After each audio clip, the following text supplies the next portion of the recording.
Kita berdoa. Damai sejahtera Allah yang melampaui segala akal dan budi, itulah kiranya yang menguasai hati dan pikiranmu sekalian dalam Kristus Yesus Tuhan kita. Amin. Saudara-saudari, Bapak Ibu,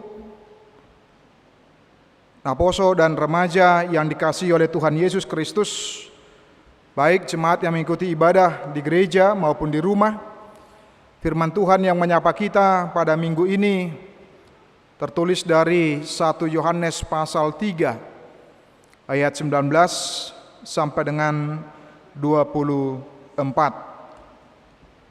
Saya akan membaca dalam bahasa Indonesia. Demikian bunyi firman Tuhan buat kita. Demikianlah kita ketahui bahwa kita berasal dari kebenaran. Demikian pula kita boleh menenangkan hati kita di hadapan Allah. Sebab jika kita dituduh olehnya, Allah adalah lebih besar daripada hati kita serta mengetahui segala sesuatu. Saudara-saudaraku yang kekasih, jikalau hati kita tidak menuduh kita, maka kita mempunyai keberanian percaya untuk mendekati Allah. Dan apa saja yang kita minta, kita memperolehnya daripadanya, karena kita menuruti segala perintahnya dan berbuat apa yang berkenan kepadanya. Dan inilah perintahnya itu, supaya kita percaya akan nama Yesus Kristus anaknya, dan supaya kita saling mengasihi sesuai dengan perintah yang diberikan Kristus kepada kita. Barang siapa menuruti segala perintahnya, ia diam di dalam Allah dan Allah di dalam dia. Dan demikianlah kita ketahui bahwa Allah ada di dalam kita, yaitu Roh yang telah Ia karuniakan kepada kita. Demikian bunyi firman Tuhan dengan topik hiduplah di dalam kasih. Saudara-saudari, Bapak Ibu, kaum muda dan remaja, juga anak sekolah minggu yang dikasihi oleh Tuhan Yesus Kristus, pengenalan akan identitas kita itu akan sangat menentukan daya juang dan semangat kita dalam mengikut Tuhan. Tetapi kalau orang yang percaya itu tidak mengenali dari mana dia berasal, tentu akan sangat sulit untuk boleh berjuang, bergumul di dalam kehidupannya. Karena itu, pengenalan kita akan sangat menentukan buahnya, itu pasti.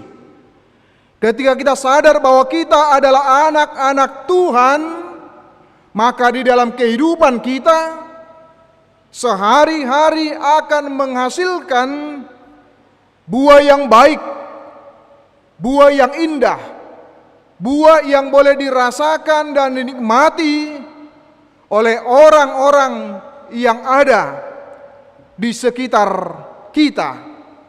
Tetapi sebaliknya,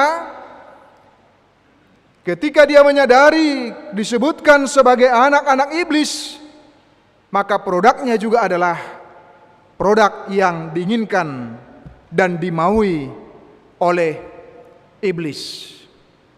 Artinya dalam kehidupannya sehari-hari dia akan menampilkan penuh dengan kepalsuan, penuh dengan kebohongan, tidak original, tidak asli. Kata-katanya yang penuh dengan manis itu belum tentu berasal dari hatinya. Itu belum tentu dari dalam dirinya. Tetapi bisa saja itu hanya untuk mengelabui, membohongi orang-orang yang ada di sekitarnya. Tetapi sebaliknya, kalau dia menyadari dirinya sebagai anak Tuhan, dia harus mencerminkan senantiasa hidup di dalam kebenaran tanpa ada kepalsuan di dalam kehidupannya. Ada satu cerita dengan judul The Divine Comedy, komedi ilahi oleh Dante, penulisnya dari Italia. Dia menggambarkan di situ tentang orang-orang yang berpakaian yang terbuat dari baja, dari emas, itu sisi luarnya. Tetapi di dalamnya ternyata timah. Artinya, kalau emas itu dengan timah tentu sangat berbeda untuk daya tahannya, bukan? Artinya kalau emas dia bisa bertahan lama, tetapi timah tidak. Proses menjadikan emas juga dia harus dibakar, tetapi timah bukan seperti itu. Dengan sebentar dia akan meleleh, tetapi emas tidak. Artinya butuh waktu yang lama untuk boleh menghancurkan emas itu, untuk boleh meleleh. Apa yang disampaikan oleh Dante dalam tulisan itu adalah untuk menggambarkan orang-orang yang berpura-pura di tengah-tengah hidupnya. Sepertinya hebat, sepertinya wah, sepertinya gagah, sesungguhnya dia rapuh. Karena apa? Karena kegagahannya itu hanya kegagahan dengan penuh kepalsuan. Kehebatannya itu hanyalah kehebatan dengan penuh kepalsuan, bukan orisinil, bukan asli, bukan dari situnya, tetapi yang penuh dengan kepura-puraan. Jadi kalau ini menggambarkan Bapak Ibu Saudara-saudari, bagaimana dalam kehidupan kekristenan kita yang senantiasa diuji setiap saat dan setiap waktu, kapanpun dan dimanapun. Dan di melalui ujian itulah di situ terlihat bagaimana kualitas kita, kekristenan kita. Baik diuji melalui sakit penyakit, baik diuji melalui apa yang dilakukan oleh sesama kita, baik diuji melalui pekerjaan kita, diuji terus menerus. Apakah kita mampu bertahan, apakah kita siap, apakah kita bisa, atau justru kita menyerah kalah.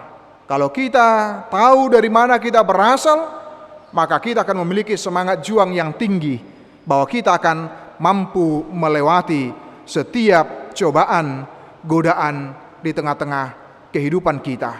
Itu yang disebutkan tadi di ayat 19. Demikianlah kita ketahui bahwa kita berasal dari kebenaran. Kalau kita menyadari diri kita berasal dari kebenaran, maka di dalam kehidupan orang yang percaya jauh dari kepura-puraan, jauh dari kepalsuan, bahkan dia akan membenci yang namanya kepura-puraan atau kepalsuan itu. Bapak, Ibu, dan saudara-saudara, ingatlah bahwa kepura-puraan itu akan sangat merugikan kita, bahkan akan sangat melelahkan kita. Berapa lama kita dapat membohongi orang lain, Bapak Ibu? Kita bisa membohongi orang lain, tetapi kita tidak bisa membohongi diri kita sendiri. Dan terutama kita tidak bisa membohongi Tuhan di dalam kehidupan kita. Kita tidak bisa membohongi diri kita sendiri. Kita tidak bisa membohongi Tuhan. Jala hati-hati amang do tinang. Mau lo tapa somal-somal lo menggabusi dirita, akhirnya itu menjadi sesuatu yang biasa. Dang be die tong igabe dosa, dang die tong be igabe kesalahan, manangdang dia tong be gabi kekurangan. Hati-hati, hidup dengan penuh kepalsuan justru akan sangat merugikan kita Bapak Ibu. Karena apa? Karena pasti satu ketika pasti akan kelihatan siapa kita, dan orang tidak akan pernah lagi percaya akan kita. Baik kok kamu mau pola sampai songon emang dotinang. Mace pait jala mace acit ade. Pola sampai tidak ada orang yang percaya kepada kita. Oleh karena apa? Oleh karena kepalsuan yang kita terapkan, yang kita lakukan, yang kita perbuat di dalam kehidupan kita. Tetapi orang yang hidup dalam kekristenan, dalam Kristus, dalam kehidupannya, tidak mengenal yang namanya kasih yang manipulatif, yang penuh dengan kepura-puraan, seolah-olah mengasihi, seolah-olah menyayangi terhadap sesamanya, tetapi sebaliknya menjadi boy gabe menusuk siap puri dangi taktik kosi jalarang sitongi dari sudut kekristenan. Nah, inilah yang dihadapi oleh jemaat pada waktu itu, sehingga Yohanes menegur mereka. Apa yang terjadi ketika mereka dianiaya, ketika mereka disingkirkan, ketika mereka disakiti, ketika mereka diabaikan, dan ketika mereka dimusuhi. Ini menjadi sebuah tantangan di dalam jemaat Kristen mula-mula pada waktu itu, sehingga bisa saja membuat iman mereka menjadi luntur, membuat iman mereka menjadi berkurang, terlebih yang disebutkan dengan mengasihi, termasuk orang-orang yang membenci mereka pada waktu itu, sehingga mereka mengabaikan, mereka tidak peduli. Oleh karena itulah Yohanes mengingatkan supaya dalam kehidupan orang yang percaya, bahwa supaya tidak berbeda antara apa yang ada di dalam hatinya dengan apa yang dari mulutnya. Apa yang ada di dalam hatinya dengan apa yang dihasilkan di dalam kehidupannya sehari-hari, di dalam tindakannya sehari-hari. Tetapi harus teruslah dengan mengalahkan permusuhan itu, bukan dengan membangun permusuhan yang baru, tetapi dengan mengasihi, dengan mampu memaafkan, dengan mampu mengampuni orang yang berbuat jahat, sehingga dengan demikian hal itu boleh menghasilkan ketenangan di dalam hidupnya, di dalam dirinya. Bapak Ibu, jangan pernah berpikir ketika kita membalaskan kejahatan dengan kejahatan itu, kejahatan yang baru, maka kita menjadi pemenang. Sesungguhnya kita menjadi orang yang kalah. Karena apa? Karena lawan kita terbesar itu adalah hati nurani kita, yang disebut dengan sunedesis.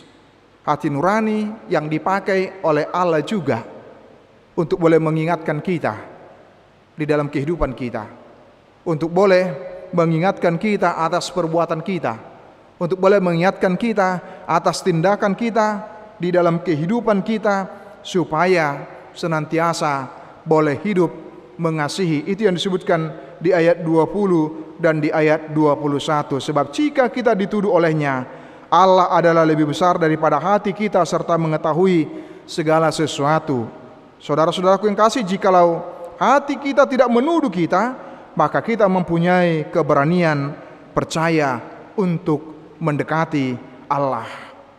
Kejahatan yang kita lakukan, perbuatan yang tidak baik yang kita lakukan terhadap sesama, sesungguhnya sedang menuduh kita bahwa kita tidak layak di hadapan Tuhan oleh karena perbuatan dan tindakan kita. Oleh karena itulah melalui tuduhan itu kita mau diingatkan, diluruskan kembali untuk boleh kembali kepada jalan Tuhan di tengah-tengah kehidupan kita. Hati nurani dipakai oleh Tuhan sebagai alat untuk mengingatkan kita, Bapak Ibu Saudara-saudara, sehingga hati nurani kita itu perlu senantiasa diisi dengan asupan gizi rohani yang sehat, agar hati kita sehat, iman kita sehat. Tengok dobe edeni dongat tamang do tinangate. Dan nina dangi berlaku umum deh. Jagalah hati, janganlah kau kotori ninna. Nangi, jagalah hati, janganlah kau kotori. Nangi, ketika disebutkan jagalah hati, berarti itu merupakan tugas kita, tanggung jawab kita, panggilan kita untuk boleh menjaga hati kita, supaya tidak ada satu hal pun yang boleh mengotorinya.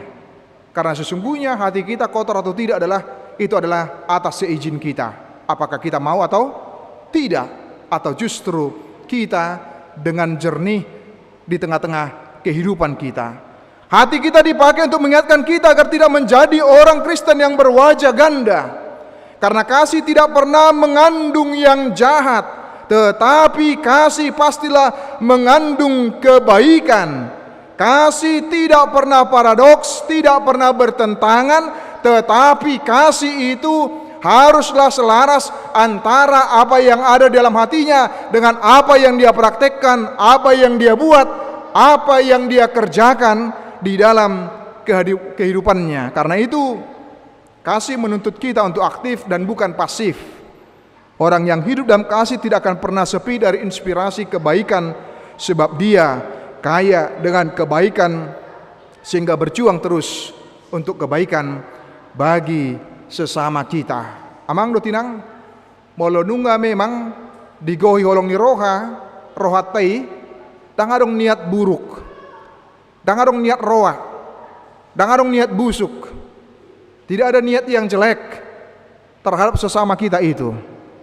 Karena apa? Karena kita sudah menjaga hati kita, sudah memelihara hati kita untuk boleh setia dalam melakukan kebaikan di tengah-tengah kehidupan kita. Saya baru membaca satu buku cukup bagus, Bapak Ibu, dari peribahasa Yoruba atau negara Nigeria. Dikatakan seperti ini: orang yang ingin menusuk seekor anak burung dengan tongkat yang tajam seharusnya mencobanya dulu pada dirinya sendiri untuk merasakan seperti apa sakitnya ditusuk oleh tongkat yang tajam itu. Itu dalam peribahasa Nigeria. Artinya, sebelum kita melukai orang lain, sebelum kita menyakiti orang lain, coba dulu itu lakukan kepada dirimu sendiri. Sakit tidak? Molo diboto do acit, unang ulahon. Kalau tahu hal itu menyakitkan, maka jangan lakukan. Kalau tahu hal itu menyakitkan, jangan kerjakan. Jangan jadikan sesamamu menjadi eksperimen untuk kejahatan dan keburukanmu. Peribahasa nama Ceulia Bang Dotinang. Luar biasa. Uju didok peribahasa Nigeria songoni. Jadi karena itu sebelum melakukan, pikir ulang dulu. Bahwa mulu ulahon itu diriku. Mungkin dengan gosip, dengan fitnah, dengan berita hoaks kepada orang lain yang kita serukan, sebelum kita melemparkannya, evaluasi dulu. Aut sugari di bait tuau, wado hira-hira. Ketika kita mau melukai sesama orang lain, menyakiti, sebelum kita melakukannya, pikirkan dulu seperti peribahasa Nigeria itu. Kalau hal itu dilakukan kepada saya, bagaimana kira-kira? Acit do? Terlukaikah kita?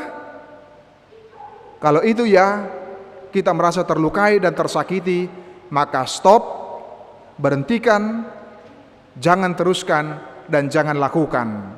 Sekali lagi Amang dan Inang Napo Sebulung juga remaja, jangan jadikan sesamamu itu menjadi eksperimen untuk kejahatan, keburukan yang ada di dalam dirimu, di dalam hatimu. Karena hal itu justru merugikan dirimu, merugikan kita. Ini yang menjadi ajakan di tengah-tengah kehidupan kita ketika disebutkan di dalam 1 Yohanes pasal 2 ayat 4 di tengah-tengah kehidupan kita. Setiap orang yang mengasihi Allah dalamnya tentu dia akan menaati perintah Allah itu secara sepenuhnya di tengah-tengah hidupnya. Amang dot inang. Tidak mungkin orang mengatakan dia percaya kepada Allah, tetapi dia mengabaikan setiap perintah Allah itu di dalam hidupnya. Orang yang menyebutkan dirinya percaya kepada Allah, tetapi dia tidak menaati perintah Allah, sesungguhnya dia sedang membohongi Allah dan membohongi dirinya. Itu yang disebutkan dalam 1 Yohanes pasal 2 ayat 4. Barang siapa berkata, aku mengenal dia, tetapi tidak menuruti perintahnya, ia adalah seorang pendusta, dan di dalamnya tidak ada kebenaran. Rakmajaha maju hitam angdotinang. Sudah sampai slide itu ya? Kita membaca bersama-sama 1 Yohanes pasal 2 ayat 4. 1, 2, 3, ya.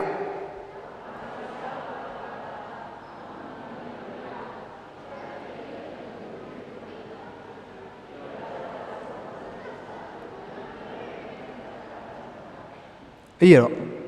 Jadi nama kaholongi secara pura-pura benakit baton ngol mergabus deh. Pendusta deh. Bohong deh. Taktikosi. Nah, tetapi apa yang mau kita katakan adalah mari terus menyelaraskan antara ketaatan kita kepada Allah dengan mempraktikkannya dalam kehidupan kita sehari-hari.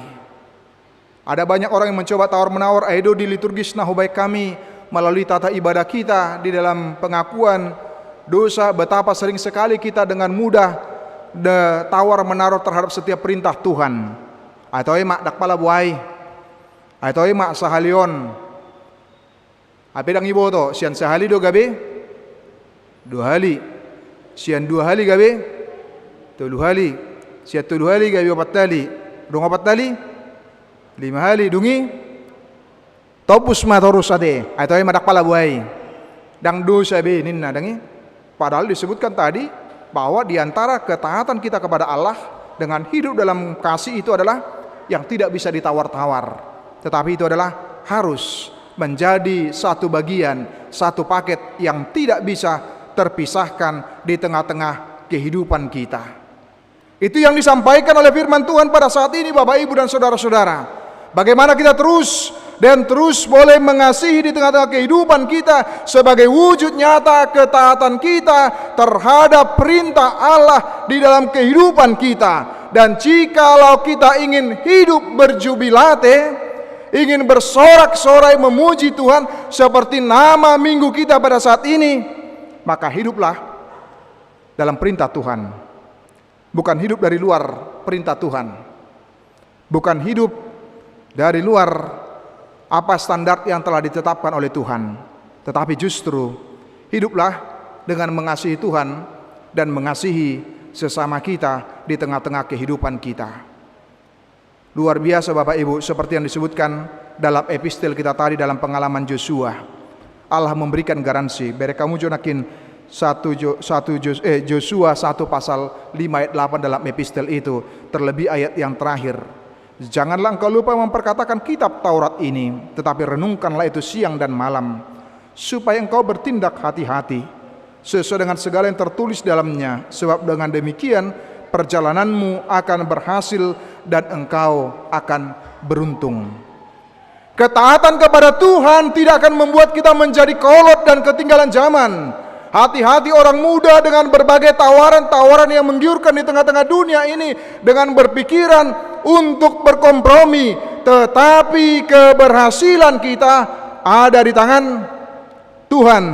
Kalau kita mau tunduk, kalau mau kita taat, kalau kita mau mengatakan yes kepada firman Tuhan dalam seluruh aspek kehidupan kita, Tuhan bekerja untuk itu juga. Untuk keberhasilan kita, kesuksesan kita, kemenangan kita, seperti halnya Joshua di dalam pengalamannya dalam memimpin orang Israel pada waktu itu, setelah tugas estafet kepemimpinan itu diserahkan kepada Joshua. Kita bersyukur boleh bertambah pelayan di tengah-tengah gereja kita atau calon sintua dengan kesediaan amang aritonang dan kesediaan amang siahan. Amang nadua dohot inang, kalau kita melakukan pelayanan itu dengan penuh kasih, walaupun itu kita menghadapi tantangan, kita tidak akan surut. Kita tidak akan mundur. Ale molo tayetong doi pelayanan ini sebagai beban. Dungi ala bubat di lujakku diriku sotabani gajiku na itu bolokon dakku luibe. Tetapi kalau di dalam kasih dia akan terus berpacu dan tidak akan pernah berpikir pelayanan mana yang akan saya lakukan. Tetapi semua pelayanan itu berharga di hadapan Tuhan, berharga di hadapan Allah, berharga di hadapan Tuhan kita. Dan Allah yang mempercayakan pelayanan itulah yang akan melihat alani dak pola kita melayani alani jolma mang do tinang. Susah do kita molo melayani alani jolma. Buasa ai gabe holan menyenangkan rohani jolma do kita, sehingga ketika menyenangkan hati manusia kita melabrak rambu-rambu yang ditetapkan oleh Tuhan. Yang penting sesamaku senang terhadap aku. Ale hati-hati jangan sampai bahwa Allah tidak senang dengan pelayanan kita, karena kita lebih mengedepankan menyenangkan manusia daripada menyenangkan Allah.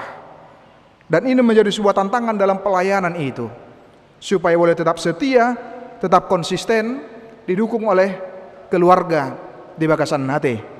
Nah, tentu hal itu memiliki peranan yang besar, peranan yang andil yang cukup besar dalam melakukan pelayanan itu dengan dukungan keluarga.